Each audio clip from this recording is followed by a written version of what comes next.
welcome to Cornerstone Kids Own Worship. We're so glad you're here to worship with us this morning. My name is Miss Onika. And my name is Miss Kim, and we are glad you're here. Today we're going to be learning, Miss Onika, that God has good plans for us. Yes. Yeah, I've seen His good plans in my life a whole lot. And I asked Miss Onika to share a little bit of a story of when she saw God at work to bring about good plans in her life. And she told me a story about a job that she had once. Yes, that's true. I had a job that I was working on, and the supervisor at that time, the store manager, was not a very good person to work for. So I was very miserable on my job. So I took a leave of absence. That's when you take some time off from work. And I was praying and I was seeking God. I did not want to be there anymore, guys. I was so sad and depressed that I was seeking counseling. I was going to counseling and everything. Like, it was just a miserable time for me. So I was praying and I was asking God, look, God, I can't be here. I can't do this anymore. I don't know. I was making good money. I was the supervisor over there. And I really enjoyed my job for the most part, except for this particular person who ran the whole store. I mean, that's tough, Miss Onika. So you made a plan. You said, this is a bad situation in my life. I'm going to make a plan. And the plan's going to be, I'm going to leave my job. I'm going to make a lot less money. I'm going to have to drive farther, be inconvenienced. And I'm going to leave a whole lot of people that I really like. Yes. And I also had a 1-year-old at this time. My oldest daughter was 1 at the time. So it would have affected her as well. But I was just willing to do that to get out of that situation. But then guess what? I don't know. The people that are above this store manager, which our home office, called me, and they said, because the manager had said she had given my job away, but they called me and said, hey, we still have your position for you and your pay, and we want you to come back to work. Wow. Yes. So I went back to work. I had peace going back to work because I had prayed and saw God, and I had forgiven this lady, and I asked God, you're going to have to fix it. I was like, God, I'm depending totally on you. Went back, and guess what? I don't know. I went back that Monday, and by that Friday, that particular manager was gone. Wow. Yes. So I had planned to just totally leave a job that I had been at years, put my time in, had built relationships with people. I had planned that because I was unhappy, but God showed me that His plans for me were good because I still had my job, I still had my pay, and I still had my position. I love that we can make plans, and sometimes we use those plans, and God's with us no matter where we go and what we plan and what we do. Right. But sometimes He also whispers or shouts and interrupts our plans and says, hey, I have something better for you, right? Yes. Today, we're actually going to learn a story about the Israelite people, and they made their own plans. Yeah. They started going their own way, and God was whispering, and then He was shouting, hey, you're going a way that's not good for you. Please come back this way. And then they actually had a punishment. They had a consequence. Yeah, they did. But God still had good plans for them. And so today we're going to learn about those good plans. And so we want to sing a song right now, but before we do, Miss Onika, did you find that verse that says what happens with plans of men? Yes. So Proverbs 16:9 says that man plans their ways, but God directs our steps. So I thank God for directing my steps. But even if I had taken that job, God would have still been with me in that too. But He had something much better for me. Yeah, that's awesome. All right, stand up and sing with us. And as you're singing, think, God has plans for me? Yes, He does. So celebrate and worship Him because He has good plans for you.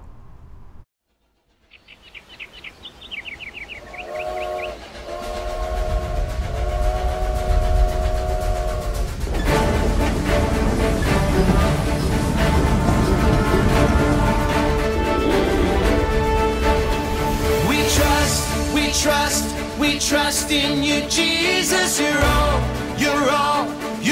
that we need. Your power will pull us through. We're trusting in you. We're trusting in you. You give us hope and life that's forever. You make us bold and we stand together. Your power will pull us through. We're trusting in you. We're trusting in you. We're off on this journey, there's no looking back. With Jesus to lead us, we're on the right track. Oh, oh, oh, oh. Wide open open spaces for wide open eyes. We're looking ahead for the next big surprise. Oh, oh, oh, oh. We trust, we trust, we trust in you, Jesus. You're all, you're all, you're all that we need. Your power will pull us through. We're trusting in you. We're trusting in you. You give us hope and life that's forever. You make us whole and we stand together. Your power will pull us through. We're trusting in you. We're trusting in you. We're off on this journey. There's no looking back. With Jesus to lead us, we're on the right track. Oh, oh, oh, oh. Wide open spaces for wide open eyes. We're looking ahead for the next big surprise. Oh, oh, oh, oh. We trust, we trust, we trust in you, Jesus. You're all that we need. Your power will pull us through. We're trusting in you. We're trusting in you. You give us hope and life that's forever. And we stand together. Your power will pull us through. We're trusting in you. Trusting in you. Your power will pull us through. We're trusting in you. Trusting in you. Trusting in you. We're trusting in you. Trusting in you. Here, Theo, come on in. Here, Theo, let's begin. Learning about love and joy. Here, Theo, come on, boy. Here, Theo. Hi, Here, boy. Theo. Here, boy. Hey, Miss Onika. I see you have a backpack there. Are you going on a trip? What is going on? I am. I'm going on a camping trip. Oh, camping sounds fun. Boys and girls, have you ever been on a trip before? Have you ever had to pack for a trip? Wow. So, Theo, what did you do to pack for your trip? What did you plan? Well, I want to go fishing, and I want to go to the splash pad, and I want to ride my bike, really my skateboard, and I want to eat a lot of junk food. Well, that all sounds fun, Theo. And today we're going to learn about a story about God's people who were going on a trip too. But they didn't want to go on this trip, actually. Oh, They did not trust that God's plans for them were good. oh. So, I want you to know that God's plans are good. And so I have this little thing that I'm going to say something and you're going to respond. God's plans are good, because they are, right? Yes, All right, you ready? yes. All right. God gave me a family that loves me. God's plans are good. God gave me friends. God's plans are good. God gave me a place to live. God's plans are good. And guess what? God gave me the greatest gift of all. God gave me Jesus. God's plans are good. Good job. God's plans are good. So listen to this story from the Bible that we have coming up next and see if you can figure out why they didn't want to go on this trip and why they didn't realize that God's plans were good. Okay? Okay. And great job singing, guys. You guys did great. Hey guys, let's learn our Bible story today. So what we're learning is that God has good plans for us, right? So God's people in the Bible, they were called as chosen people, were the Israelites. They were also known as the Jews, right? And they were God's chosen people, but they did not always choose God. He chose them, but they did not always choose him. And every time he would come back and he would remind them, you can't worship idols. I am the one true God. Worship me. Hey, I told you that this is the way that you should get along with each other, and they would choose to do it differently. Well, there was one time where he says, you're disobeying me again. I need you to obey. And they didn't. And he said, okay, you're going to have a consequence. Have you ever had a consequence from your parents? Yeah, I can remember having consequences, and I give them sometimes to my kids because I love them, and it's important for them to do what I've asked them to do. So their consequence was they were captured by the Babylonians. Those are their names, right? And they were in captive for many years, 70 years actually, and they became really hopeless.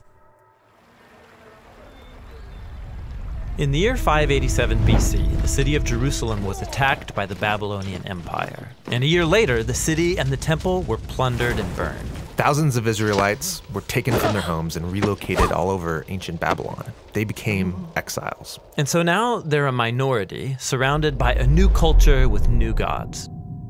Now, some Israelites chose to resist Babylon by revolting or withdrawing. Others gave in, adopting the Babylonian way of life and accepting these new gods as their own. And you might think those are your only two options, but the prophet Jeremiah told them to do something totally different and surprising. To settle in, build houses, plant gardens, grow families, and most surprisingly, to seek the well-being of Babylon and pray to the Lord on its behalf. So this is like a third way. Yeah, it's not compromise or revolt. What does it look like? Well, there's a whole book of the Bible that explores that question. It's the story of Daniel. Daniel was one of the Israelites taken into the Babylonian exile. And because Daniel had a royal heritage and education, he was recruited along with some friends to work in the high court of Babylon. Work for the enemy? That would be compromise. Or they could gain the king's trust and take him down from the inside. That's what you might expect, but instead, they take Jeremiah's advice and choose the third way. They serve the king of Babylon, taking on Babylonian names and even clothing style. So they seek Babylon's well-being.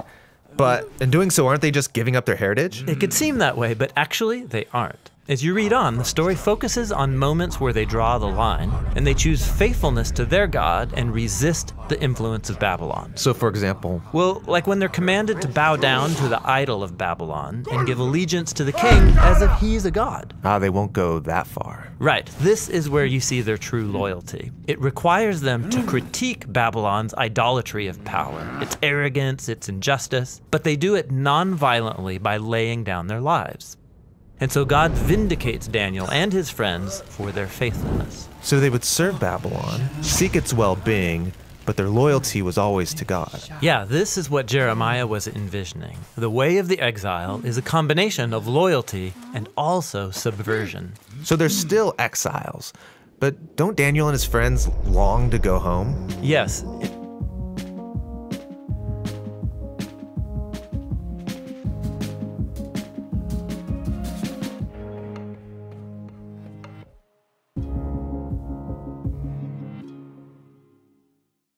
Then it says, "Thus says the Lord of hosts, the God of Israel, I know the thoughts that I think towards you, says the Lord, thoughts of peace and not of evil, to give you hope and a future." Another passage says it like this, "I know the plans that I have for you." God had plans for his people, and he has plans for you. And he said, after this, you will call upon me, you will pray to me, and I will listen to you. You will seek me and find me when you search for me with your heart, and I will be found by you. They did the wrong thing and they were sent away, but God didn't leave them when he gave them a consequence. They had a punishment to serve, but he didn't leave them. He actually, even when they were held as prisoners, gave them good things. Even in their punishment, he gave them homes and foods, and their families grew, and they had peace, and they had love. And then their eyes started turning back towards him to say, gosh, what a good, gracious God. Even when we obey, he provides for us. And God has plans for you. When you're making the right choices and the wrong choices, he will bring you back to himself and say, hey, I have good things in store for you. Listen to my voice. Listen to my instructions. I want good things for you. Place your hope in me.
the plans I have for you, declared the Lord. Plans to prosper and not to harm you. Plans to give you hope and a future. Jeremiah 29:11. God has good plans for me. For I know the plans I have for you, declares the Lord. Plans to prosper you and not to harm you. Plans to give you hope and future. Jeremiah 29:11. For I know the plans I have for you, declares the Lord. Plans to prosper you and not to harm you. Plans to give you hope and a future. Jeremiah 29:11. God has good plans for me. For I know the plans I have for you, declares the Lord. Plans to prosper you and not to harm, the plans to give you hope and a future. Jeremiah 29:11. God has good plans for me. For I know the plans I have for you. Plans to prosper you and not to harm you. Plans to give you hope and a future. Jeremiah 29:11. God has good plans for me.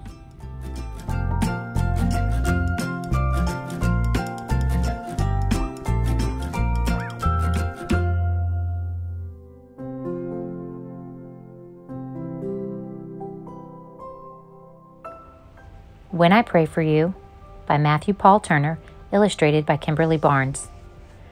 From the moment I saw you, I started to pray. Big prayers and small ones, I have sent God's way. I prayed as I held you, when you sat in my lap. I prayed while we rocked, as you peacefully napped.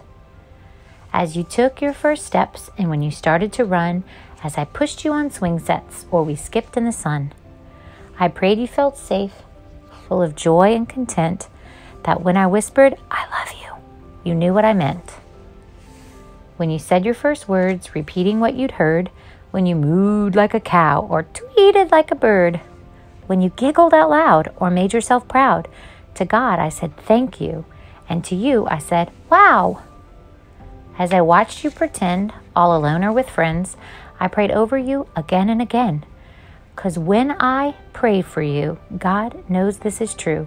Every word I whisper is a prayer for me too.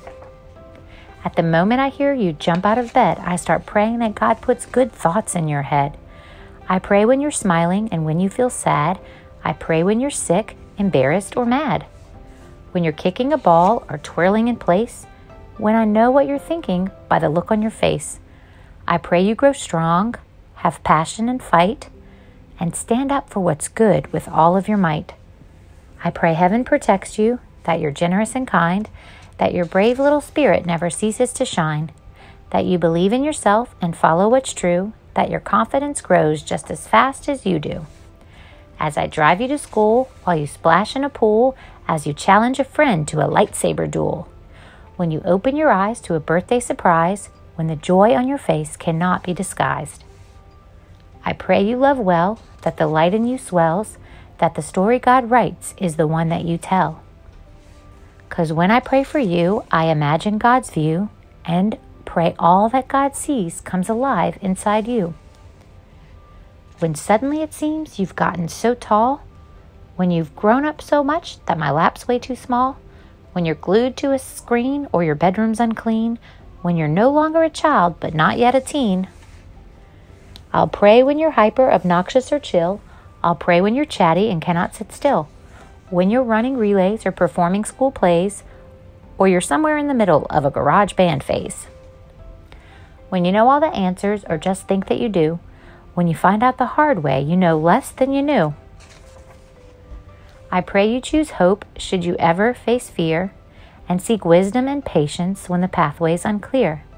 That you will love others, whether strangers or friends, with the same kind of love that God feels for them.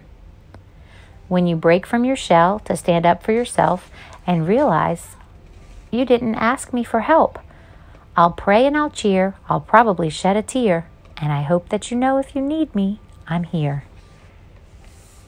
'Cause when I pray for you, no matter what we go through, the dreams that you dream, I'll be dreaming them too. At the moment you realize it's time to explore, I'll pray God gives you wings, and like an eagle, you'll soar.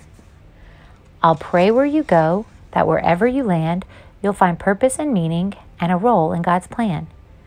That you'll know who you are and like what you do and love yourself fully as God wants you to. I'll pray you keep shining, that God keeps refining, that your story reflects what in you God's designing, that you'll give and you'll share with compassion and care, that how you live will to God be a prayer. 'Cause when I pray for you, I pray all that you do brings love and bright lights and helps the world shine like new. I pray all of God's plans for you are made clear, and you know that He has plans for good, to prosper you, never to harm you. Hey guys, it's been a great day. We've enjoyed it. We've enjoyed hearing stories with Yes. you, watching videos. I loved when you shared your verse earlier. Yes. I'd like us to close today by thinking about and reading that verse again. Is that okay, Miss Onika? Sure. And after each verse, I'd like you to say after me, I trust your plans for me. Okay? You guys got it? Okay. All right. This is God talking to us. For I know the plans I have for you. I trust your plans for me. Plans to prosper you and not to harm you. I trust your plans for me. Plans to give you a hope and a future. I trust your plans for me. Yes, we hope that you trust the plans that God has for you, as we trust the plans that God has for us as well. Because God's plans are always good. That's right. Thank you guys. We love you. We'll see you next week.